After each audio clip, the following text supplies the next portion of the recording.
दोस्तों कर्क लग्न में जो चंद्रमा होता है वो पहले घर का मालक होता है। पहला घर यानी कि होता है जातक का शरीर। मतलब कर्क लग्न वालों का अगर शरीर देखना है, अगर उनकी हेल्थ देखनी है, उनका स्वभाव, रंग, रूप, पर्सनैलिटी, वो पहले घर से देखा जाएगा। किसी भी कुंडली में पहला घर जो होता है वो शरीर होता है कि जातक का शरीर की बनावट कैसी होगी, हेल्थ कैसी होगी, स्वभाव कैसा होगा, रंग रूप कैसा होगा, पर्सनैलिटी कैसी होगी, सर मस्तक कैसा होगा, पहले घर से। मतलब कर्क लगन की कुंडली में चंद्रमा पहले घर का मालक होगा और पहले घर में लिखा होगा 4। कर्क राशि यहाँ पे मैंने ये लिख रखा है 1 नंबर, ये पहला घर है। लेकिन यहाँ पे ये 4 लिखा होगा कर्क लगन की कुंडली में, पहले घर में 4 होगा, ये बनेगी कर्क लगन की कुंडली। तो चंद्रमा मतलब पहले घर का मालक बनेगा, ये लगन का ही स्वामी है, लग्नेश है इस कुंडली में, ये है अति योग कर ग्रह। लेकिन डिपेंड करेगा इसकी प्लेसमेंट के ऊपर। ऐसा नहीं कि चंद्रमा इस कुंडली में बिल्कुल अच्छे फल ही देगा। अगर ये बैठा है 5वें घर में, नीच का होगा, खराब फल देगा। छठे 8वें घर में बैठा है, यहाँ पे भी खराब फल देगा। 12वें घर में भी काफी हद तक खराब फल देगा। डिपेंड करता है कि इसकी प्लेसमेंट कैसी है और ये किन ग्रहों के साथ बैठा है। अगर राहु ग्रह के साथ बैठा होगा वहां पे भी इसके अच्छे फल में कमी आ जाएगी। तो अब देखो जी, सबसे पहले बात करते हैं, अगर किसी का चंद्रमा पहले घर में होगा तो क्या अच्छे बुरे फल देगा। तो अगर देखो जी चंद्रमा पहले घर में बैठा है, क्योंकि पहला घर चंद्रमा का अपना घर होगा, यहाँ पे जो 4 लिखा है कर्क राशि, क्योंकि चंद्रमा देखो जी पहले घर का ही मालक है और पहले घर में अगर बैठा होगा तो ये चंद्रमा की एक बहुत ही अच्छी प्लेसमेंट होगी। क्योंकि लग्नेश है, अपने घर में बैठा होगा तो पहले घर का कर देगा बड़े लेवल पे अच्छा। जैसे मैंने बोला, पहला घर जातक का शरीर होगा, सेहत होगी, तो जातक का शरीर बहुत अच्छा होगा, जातक की सेहत बहुत अच्छी होगी। ऐसा जातक मतलब बीमार कम होते हैं, रोगों से बचे रहेगा। और जातक दिखने में बहुत ज़्यादा सुंदर होगा, आकर्षक होगा। ऐसे जातक सुंदर होते हैं, गोल चेहरा होता है, संवेदनशील होते हैं, सुशील होते हैं, दयालु होते हैं, कल्पनाशील अच्छी। इसके अलावा जहाँ तक बुद्धिमान होगा, समझदार होगा, अच्छी बुरी बात की पहचान रखने वाला होगा। क्योंकि चंद्रमा देखो जी जिन चीज़ों का कारक है, माता का कारक होगा तो माता का सुख अच्छा मिलेगा, माता की उम्र लंबी। मन का कारक है, जहाँ तक की जो मानसिक शक्ति होगी वो अच्छी होगी, स्मरण शक्ति अच्छी होगी। और भी काफ़ी चंद्रमा के अच्छे फल यहाँ पे पहले घर में चंद्रमा देगा। लेकिन देखो जी चंद्रमा का आपने बल जरूर देखना, बल मतलब इसके पीछे जो नंबर होगा। अगर चंद्रमा के पीछे यहाँ पे 0 लिखा है, या चंद्रमा यहाँ पे अस्त बैठा है, सूर्य के ग्रह के साथ बैठा है, तो अच्छे फल कम हो जाएंगे। जहाँ वो 28-29 डिग्री का बैठा है, तो यहाँ पे आपने फिर क्या करना, आपने इसका रत्न दान करना है मोती। अगर वो मतलब यहाँ पे 0, 1, 2, 3 डिग्री है, या 28, 27, 29 डिग्री है, या अस्त है, तो आप मोती रत्न धारण करें ताकि उसकी पावर बढ़ जाए। चंद्रमा देखो जी पहले घर से, क्योंकि 7वें घर को भी देखता है, जो कि अगर आप लड़के हैं तो ये आपकी पत्नी का घर होगा, अगर आप लड़की हैं तो आपके पति का घर होगा। 7वें घर का भी अच्छा करेगा तकरीबन, वैसे शनि की राशि फिर भी, क्योंकि इसकी दृष्टि अच्छी होती है, चंद्रमा की शुभ दृष्टि है। तो पत्नी के लिए भी अच्छा होगा, जो आपके पति के लिए अच्छा होगा। लेकिन देखो जी अगर चंद्रमा के पहले घर में चंद्रमा के साथ राहु बैठा है या शनि बैठा है, तो चंद्रमा के अच्छे फलों में यहाँ पे कमी आ जाएगी। तब आपको उन ग्रहों को सही करना पड़ेगा जो ग्रह साथ में बैठे होंगे। अब बात करते हैं, चंद्रमा अगर किसी का बैठा है यहाँ पे दूसरे घर में, दूसरे घर में देखो जी लिखा है 5, ये है सिंह राशि। और सिंह राशि का जो मालक होता है वो सूर्य होता है। मतलब दूसरा घर है सूर्य का, और सूर्य चंद्रमा का है अति मित्र। तो दूसरे घर में बैठ के चंद्रमा भी यहाँ पे बिल्कुल बड़े लेवल पे अच्छे फल देगा। क्योंकि एक तो घर अच्छा है, ऊपर से मित्र राशि है चंद्रमा की, सूर्य मित्र है इसका। तो अब देखो जी दूसरा घर जो मैंने भी बोला, दूसरा घर है धन जोड़ने का घर, परिवार का, कि परिवार का सुख कैसा होगा, वाणी। तो चंद्रमा शरीर उठ के चलेगा धन के घर में। ऐसा मतलब जातक काफी धनी होते हैं, इनकी इच्छा होती है जीवन में कि काफी हम धन जोड़ें, धन कमाएं, और कमाते भी हैं। इसके अलावा दूसरा घर परिवार का, पारिवारिक सुख बहुत अच्छा मिलेगा। और दूसरा घर होता है वाणी का। चंद्रमा अगर दूसरे घर में होगा, क्योंकि चंद्रमा है एक शुभ ग्रह, जातक की जो वाणी होगी वो बहुत मीठी होगी। मतलब कठोर वाणी नहीं होगी, मीठी वाणी बोलेगा, प्यार से बोलेगा। और दूसरे घर से 8वें घर को देखा, 8वें घर का भी अच्छा कर देगा। लेकिन देखो जी चंद्रमा दूसरे घर में आप पावर जरूर देख लेना भाई। अगर पावर अस्त बैठा है, 0 डिग्री है, 1 डिग्री है, 29 डिग्री है, जो कि मैं आपको पहले बता चुका हूँ, तो अच्छे फलों में कमी आ जाएगी। वो अच्छे फल बढ़ाने कैसे हैं, अगर मान लो आपका दूसरे घर में चंद्रमा है, वो 0, 1, 2, 28, 29 डिग्री है, तो आपने पन्ना यहाँ पे मोती रत्न इसका धारण कर लेना है। लेकिन देखो जी अगर मान लो चंद्रमा दूसरे घर में बैठा है, अगर दूसरे घर का जो मालिक सूर्य है वो चौथे घर में नीच का बैठा है, तो फिर भी मतलब धन संबंधी दिक्कतें आपको आएंगी, क्योंकि दूसरे घर का मालिक भी आपने जरूर देखना है।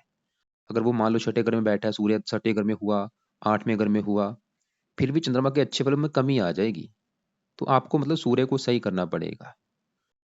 और अगर मान लो चंद्रमा दूसरे घर में उसके साथ यहाँ पे राहु हुआ, फिर भी अच्छे फल में कमी आ जाएगी क्योंकि ग्रहण दोष बन जाएगा। शनि हुआ, विष योग बन जाएगा। तो भाई मैं खाली यहाँ पे देखो जी, आपको ही बता रहा हूँ, खाली चंद्रमा को देख के आपने दूसरे ग्रहों को देखना जरूर है। लेकिन यहाँ पे मान लो दूसरे घर में अगर सूर्य साथ में बैठा हुआ, फिर तो सोने पे सुहागे वाला काम बनेगा, क्योंकि सूर्य का अपना घर है, तो ऐसे जातक महाधनी होते हैं। साथ में अगर गुरु हुआ, फिर भी जातक धनी होगा बहुत ज्यादा। तो दूसरे ग्रहों की प्लेसमेंट आपने जरूर देखनी, दृष्टि भी देख लेनी है। अगर मान लो राहु की दृष्टि हुई, फिर भी अच्छे फल में कमी आ जाएगी चंद्रमा की। आगे बढ़ते हैं। अगर चंद्रमा किसी का यहाँ पे बैठा है तीसरे घर में, बुध की राशि है शत्रु राशि, शरीर देखो जी तीसरे घर में जाएगा। तीसरा घर होता है छोटे भाई बहन, पराक्रम, उद्यम, मेहनत, साहस। चंद्रमा क्योंकि लग्नेश है, यहाँ पे भी तकरीबन अच्छे फल देगा। अच्छे फल ये देगा, जातक बहुत ज्यादा मेहनती होगा, साहसी होगा। चंद्रमा एक है रति ग्रह। तीसरा घर होता है छोटे भाई बहनों का घर, भाइयों की अपेक्षा बहनों का सुख ज्यादा अच्छा होगा। नौवें घर को देखेगा, जातक ईश्वर पर आस्था रखने वाला होगा, भक्त होगा, धार्मिक होगा, पराक्रमी होगा, मेहनती होगा, और मेहनत के बल पर जीवन में आगे बढ़ेगा, धन कमाएगा। चंद्रमा अगर किसी का तीसरे घर में बैठा है, आचरण अच्छा होगा। ऐसे जातक कई बार एक अच्छे लेखक भी होते हैं, कुछ ज्योतिष की भी जानकार होते हैं। और तो चंद्रमा यहाँ पे भी तकरीबन मतलब अच्छा है। नौवें घर को देखा मित्र राशि, नौवें घर का भी अच्छा कर देगा, देश देश की यात्रा भी करवाएगा, तीर्थ यात्रा भी करवाएगा अपनी दशा में। आगे बढ़ते हैं। चंद्रमा अगर देखो जी किसी का यहाँ पे बैठा है चौथे घर में, शुक्र की राशि शत्रु राशि, फिर भी चंद्रमा चौथे घर में, 10वें घर को देखा, 10वें घर का भी अच्छा, चौथे अपने घर से, क्योंकि चौथे घर में यहाँ पे तकरीबन चंद्रमा भी अच्छे फल देगा। चौथा घर है माता का, माता का कारक भी है चंद्रमा, माता का सुख अच्छा, मकान वाहन का सुख अच्छा मिले, क्योंकि चौथा घर जो होता है वो माता मकान वाहन का होता है। लेकिन देखो जी मैं यहाँ पे बात बता दूं, यहाँ पे असल में चंद्रमा का जो फल है वो तब पता चलेगा अगर शुक्र यहाँ पे देखना पड़ेगा, क्योंकि चौथे घर का जो मालक यहाँ पे साथ लिखा है, तुला राशि, वो शुक्र बना है। अगर मान लो शुक्र अच्छा हुआ, चौथे घर में ही बैठा हुआ, या वो उच्च का बैठा हुआ, या मान लो मित्र राशि में बैठा है, फिर चंद्रमा भी यहाँ पे अच्छे फल ही देगा, मतलब मकान वाहन का सुख अच्छा मिलेगा लाइफ में। लेकिन अगर मान लो चौथे घर का मान लो शुक्र छठे घर में, आठवें घर में या नीच का बैठा है, तो चंद्रमा, जैसे मैंने अभी बोला कि चंद्रमा मकान वाहन का सुख देगा, तो अच्छे फल में कमी आ जाएगी। और साथ में अगर मान लो यहाँ पे शनि बैठा हुआ, तो ये माता दोष भी होता है, मतलब माता संबंधी दिक्कतें आती हैं। खाली चंद्रमा तो ये दिखा रहा है कि माता के लिए अच्छा है, लेकिन साथ में शनि हुआ तो माता दोष बन जाता है, मतलब ऐसे जातकों को माता संबंधी दिक्कतें लाइफ में आती हैं। राहु बैठा हुआ तब भी माता संबंधी दिक्कतें आएंगी। तो मैं आपको देखो जी बार बार जो मैं रिपीट कर रहा हूँ वो यही है कि आप भाई दूसरे ग्रहों को जरूर साथ में देखें, दृष्टि देखें। गुरु बैठा है फिर तो अच्छी बात है, गजर केसरी योग बन जाएगा। शुक्र बैठा हुआ फिर बहुत अच्छी बात है, मकान वन का सुख बड़े लेवल पे अच्छा। और आपने बल भी देखना है कि चंद्रमा बल कितना लेके बैठा है, डिग्री कितनी है उसकी। अगर यहाँ पे अस्त बैठा है फिर भी आप रत्न इसका धारण कर सकते हैं। चौथे घर से 10वें घर को देखेगा मित्र राशि, 10वें घर का भी अच्छा, काम काज के लिए अच्छा है। लेकिन 10वें घर के मालक को भी देखना पड़ेगा। तो पूरे ग्रहों को ही देख के डिसाइड होता है। तो आगे बढ़ने से पहले आपको बता देता हूँ, अगर आप देखो जी घर बैठे बैठे कुंडली मुझसे दिखाना चाहते हैं, मुझे आप इस नंबर पे व्हाट्सअप भी कर सकते हैं। अगर किसी का जन्म बैठा है यहाँ पे पांचवें घर में, पांचवा घर देखो जी होता है संतान का घर। संतान के अलावा पांचवा घर पढ़ाई का भी होता है, बुद्धि और गर्भ धारण भी यहाँ से देखे जाता है। तो चंद्रमा अगर पांचवें घर में बैठा होगा, पांचवें घर में लिखा है आठ, आठ होती है वृश्चिक राशि, और चंद्रमा पांचवें घर में वृश्चिक राशि में अगर बैठा होगा तो यहाँ पे ये नीच का हो जाएगा। और नीच का होने की वजह से चंद्रमा बिल्कुल खराब हो जाएगा, खराब फल देगा। किस क्या खराब फल देगा? एक तो पांचवें घर के रिगार्डिंग खराब फल देगा, जो कि पांचवा घर है संतान का। ऐसे जातकों को संतान संबंधी दिक्कतें परेशानियां लाइफ में जरूर आएंगी कोई ना कोई, खासकर चंद्रमा की दशा में। कोई भी हो सकती हैं दिक्कतें, जैसे कि गर्भपात होना पत्नी का, या संतान का देरी से होना, या कन्या ज्यादा होना, कन्या का बीमार होना। पांचवा घर पढ़ाई का, ऐसे जातकों को पढ़ाई में भी दिक्कतें आएंगी। बुद्धि का है, बुद्धि को भ्रमित कर देगा। और चंद्रमा क्योंकि देखो जी अगर पांचवें घर में बैठा है, वो मालक किस घर का है? पहले घर का, तो पहले घर के रिगार्डिंग भी खराब फल देगा, जो कि पहला घर शरीर है। अगर चंद्रमा पांचवें घर में है, जातक क्योंकि चंद्रमा देखो जी पहले घर का मालक है, तो जातक को हेल्थ को भी लेकर दिक्कतें लाइफ टाइम लगी रहेंगी। हेल्थ खराब होगी, लग्नेश है, लगन दोष बनेगा, लाइफ में स्ट्रगल करना पड़ेगा, दिक्कतें परेशानियां रुकावटें लगी रहेंगी, खासकर चंद्रमा की दशा में। लेकिन वही बात फिर आ चुकी है, अगर चंद्रमा के साथ मान लो मंगल बैठा है, तो नीच भंग राजयोग बनने की वजह से चंद्रमा के जो मैंने बुरे फल बोले हैं वो नहीं मिलेंगे। या मान लो मंगल की दृष्टि भी हुई तब भी नीच भंग राजयोग बन जाएगा। या इसके ऊपर गुरु की दृष्टि हुई फिर भी इसके बुरे फलों में कमी आएगी। लेकिन चंद्रमा के साथ अगर राहु बैठा हुआ, क्योंकि राहु भी यहाँ पे नीच का हो जाएगा, तो बुरे फल कई गुना बढ़ जाएंगे। शनि बैठा हुआ तब भी बुरे फल बढ़ जाएंगे। तो दूसरे आपने दूसरे ग्रहों को ज़रूर देखना है। अब सवाल है कि अगर मान लो चंद्रमा यहाँ पे बैठा है नीच का, तो किया क्या जाए? इसको सही कैसे करना है? तो इसके लिए देखो जी, पहला उपाय आप इसके 2 पार्ट हैं, चंद कवच और चंद स्रोत के पार्ट। एक है चंद कवच, एक चंद स्रोत। ये दोनों पाठ जातक किया करें सुबह, और इसके मंत्रों को सिद्ध करें, खासकर इसकी दशा में ज़रूर करना है। इसके अलावा इसका दान भी ज़रूर करें। मंडे को इसका दान कर दिया करें सफ़ेद रंग का। और इसके अलावा और भी काफ़ी उपाय हैं। शिव जी की पूजा उपासना करे, क्योंकि इसके जो देवता है चंद्रमा के, वो शिव जी है। सोमवार का व्रत रखा करे, कथा करे, और कभी भी इसका रत्न दान नहीं करना अगर 5वें घर में किसी का चंद्रमा बैठा है नीच का। क्योंकि रत्न क्या करता है, वो पावर को बढ़ाता है, यहाँ पे बुरे फल बढ़ जाएंगे। लेकिन चंद्रमा अगर किसी का मान लो 5वें घर में बैठा है, एक अच्छा फल भी देगा। वो क्या देगा? क्योंकि 5वें घर से वो 11वें घर को देखेगा, जो कि इसकी उच्च राशि 11वें घर का अच्छा कर देगा। आमदन के लिए अच्छा होगा। जातक मतलब आमदन तो अच्छी होगी, जातक की इच्छाएं पूरी होंगी लाइफ में। लेकिन 5वें घर का और पहले घर का नुकसान करेगा। आगे बढ़ते हैं। चंद्रमा अगर किसी का बैठा है यहाँ पे छठे घर में, छठे घर में देखो जी, छठा घर कुंडली का अच्छा घर नहीं होता। छठे घर से शत्रु, रोग, कर्जा देखा जाता है। तो चंद्रमा यहाँ पे खराब फल देगा, क्योंकि चंद्रमा है पहले घर का मालक शरीर। शरीर उठ के चला जाएगा छठे घर में। छठा घर रोग, शत्रु, कर्जा, मतलब जातक रोगी होगा, जातक कर्जदार होगा, जातक को शत्रु परेशान करेंगे लाइफ टाइम। कोर्ट कचहरी के चक्कर भी लगाने पड़ सकते हैं। लेकिन छठे घर में चंद्रमा अगर होगा, तो विदेश यात्रा के भी योग बने, क्योंकि ये 12वें घर को देखेगा, विदेश का जो घर है। इसके अलावा माता का भी कारक है। को भी लेके दिक्कतें आ सकती हैं, या तो माता का बीमार होना, या माता से कम बनना। और तो चंद्रमा के जो बुरे फल हैं वो दशा में बढ़ जाएंगे, जहाँ चंद्रमा खासकर बचपन का कारक है। बचपन में ये दिक्कतें पैदा करेगा, हेल्थ मतलब खराब होगी बचपन में। यहाँ पे रोग कौन सा देगा? ये देगा वात कफ का रोग देगा। सर्दी जुकाम लगना, ऐसी दिक्कतें परेशानियां पैदा होंगी। अगर देखो जी, यहाँ पे साथ में राहु हुआ, राहु नीच का हो जाएगा, यहाँ पे बुरे फल चंद्रमा के कई गुना बढ़ जाएंगे। लेकिन साथ में अगर गुरु हुआ, तो जो मैंने बुरे फल बोले वो नहीं मिलेंगे। या गुरु की दृष्टि भी हुई, क्योंकि ये गुरु का अपना घर है। तो अब देखो जी, यहाँ पे किया क्या जाए? तो चंद्रमा अगर किसी का यहाँ पे बैठा है छठे घर में, तो आपने वही वही उपाय करने हैं जो मैंने अभी बोला है। 5वें घर में जब चंद्रमा होगा, दान नहीं वैसे करना है यहाँ पे, खाली इसके कवच स्रोत का पाठ करो, मंत्रों को सिद्ध कर लो। सोमवार का अगर व्रत रख सकते हो वो रखा करो। और इसके अलावा चंद्रमा के देवता शिव जी की पूजा उपासना आप कर सकते हैं। खासकर ये ज़्यादा उपाय करने हैं चंद्रमा की दशा में, क्योंकि उस समय हेल्थ आपकी बहुत ज़्यादा खराब होगी, शत्रु परेशान करेंगे, सर के ऊपर कर्जा भी आपका रहेगा। अब आगे बढ़ते हैं। अगर चंद्रमा यहाँ पे बैठा है किसी का 7वें घर में, ये है 7वां घर। 7वां घर होता है, अगर आप लड़के हैं तो आपकी पत्नी का घर होगा। अब देखो जी, चंद्रमा 7वें घर में यहाँ पे शनि की राशि में होगा, जो कि है शत्रु राशि। लेकिन चंद्रमा 7वें घर से पहले घर को देखेगा, जो कि इसका अपना घर है। मतलब चंद्रमा यहाँ पे रले मिले फल देगा। पहले घर का तो अच्छा कर देगा, जो कि इसका अपना घर है। मतलब जातक सुंदर होगा, पढ़ा लिखा, बुद्धिमान, होशियार होगा, हेल्थ अच्छी। लेकिन 7वां घर थोड़ा पत्नी का, थोड़ा सा पत्नी से मनमुटाव भी होगा, लेकिन पत्नी दिखने में सुंदर होगी। अब देखो जी, यहाँ पे भी खाली ये नहीं कि चंद्रमा देख ले तो भाई, इस घर का जो मालक शनि बनेगा, अगर शनि अच्छा हुआ, शनि उच्च का बैठा है या वो मित्र राशि में बैठा है, फिर तो पत्नी का सुख अच्छा है। लेकिन मान लो अगर शनि यहाँ पे बैठा है नीच का, या वो छठे घर में चला जाए, या वो 12वें घर में चला जाए, तो पत्नी संबंधी दिक्कतें आएंगी। वो दिक्कतें क्या होंगी? जहाँ तो पत्नी से लड़ाई झगड़े होना, या पत्नी से मनमुटाव होता रहना, ऐसी दिक्कतें आएंगी। लेकिन चंद्रमा के साथ अगर मंगल हुआ, तो यहाँ पे मंगल क्योंकि उच्च का हो जाएगा, तो पत्नी का सुख अच्छा है। अगर गुरु भी हुआ, गुरु भी पत्नी संबंधी दिक्कतें पैदा करेगा, क्योंकि गुरु की ये नीच राशि है। बुध बुध की मित्र राशि, बुध भी यहाँ पे अच्छा करेगा। तो यहाँ पे सवाल है कि इसका रत्न दान करना है या नहीं। रत्न देखो जी, यहाँ पे अगर चंद्रमा तो अस्त है, फिर तो आप कर सकते हैं। या 0 डिग्री है, या वो 29 डिग्री, फिर भी आप कर सकते हैं। लेकिन अगर बल अच्छा है पहले से ही, वो 10 से लेके 20 के अंदर बैठा है, फिर तो आप मत करें। क्योंकि रत्न पावर को बढ़ाएगा। अगर ये 10-20 मतलब वो पहले पावर अच्छी लेके बैठा है। अगर चंद्रमा आपका देखो जी 8वें घर में बैठा है, यहाँ पे भी चंद्रमा खराब फल देगा, क्योंकि 8वें घर को भी अच्छा घर नहीं माना गया, त्रिक भाव। और बैठे है भी यहाँ पे शनि की राशि, शत्रु राशि। 8वें घर से देखते हैं आयु, मृत्यु तल, कष्ट, लंबी बीमारी, दुर्घटना, गुप्त रोग, गुप्त विद्या, ससुराल की स्थिति। तो चंद्रमा देखो जी, क्योंकि पहले घर का मालक है शरीर, शरीर उठ के चला गया 8वें घर में। 8वें घर से क्या देखते हैं? बीमारी।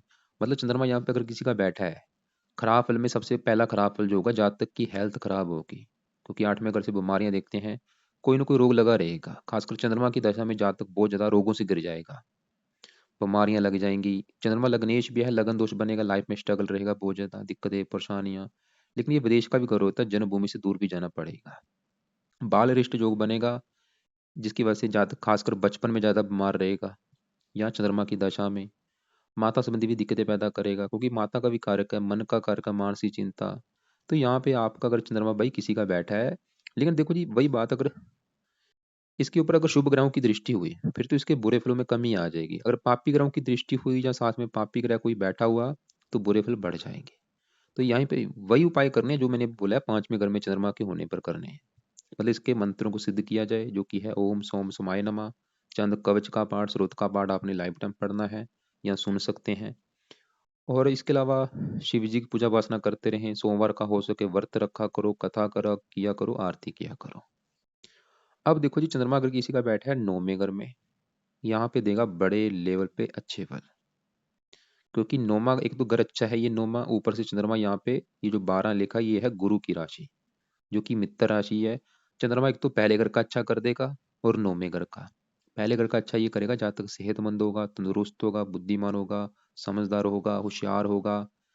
और भाग्य घर में बैठा है, नौमा घर भाग्य का है, जातक भाग्यशाली होगा, क्योंकि शरीर जाके बैठा है भाग्य घर में। जातक का भाग्य कदम कदम प्रसाद देगा, जातक धार्मिक परोपकारी, तीर्थ यात्रा करेगा, विदेश यात्रा करेगा, खासकर चंद्रमा की दशा में। अब ये कोई अगर आपका चंद्रमा यहाँ पे बैठा है, आप इसका रत्न धारण कर सकते हैं। अगर आपका यहाँ पे चंद्रमा अस्त है, बल कम है, फिर तो आप इसका रत्न धारण जरूर करें। अब देखो जी आगे बढ़ते हैं। मैं फिर बोलूँगा, देखो जी दूसरे ग्रहों को साथ में जरूर देखना। अगर राहु हुआ साथ में तो अच्छे फल में कमी जरूर आएगी। अब चंद्रमा किसी का यहाँ पे बैठा है 10वें घर में, यहाँ पे भी बड़े लेवल पे अच्छे फल देगा, क्योंकि 10वां घर भी अच्छा है, केंद्र भाव। और यहाँ पे एक लिखा है मंगल का घर है, जो कि मित्र राशि है। तो चंद्रमा 10वें घर का अच्छा कर देगा, मतलब काम काज का सुख अच्छा है, नौकरी कारोबार का सुख अच्छा मिलेगा। चंद्रमा से जुड़ा जाता काम भी कर सकता है, सफेद रंग से जुड़े जो काम होते हैं। और चंद्रमा पहले घर का भी मालक है, शरीर के लिए अच्छा है, हेल्थ, स्वभाव, रंग रूप, पर्सनैलिटी अच्छी होगी। यहाँ पे भी बड़े लेवल पे अच्छे फल देगा। साथ में अगर मंगल हुआ तो महालक्ष्मी योग बनेगा, क्योंकि ये मंगल का अपना घर है। रुचि योग बनेगा, बहुत बड़े लेवल पे अच्छा योग बन जाएगा। लेकिन अगर साथ में शनि हुआ तो अच्छे फलों में चंद्रमा की कमी आ जाए, क्योंकि चंद्रमा शनि यहाँ पे नीच का होगा।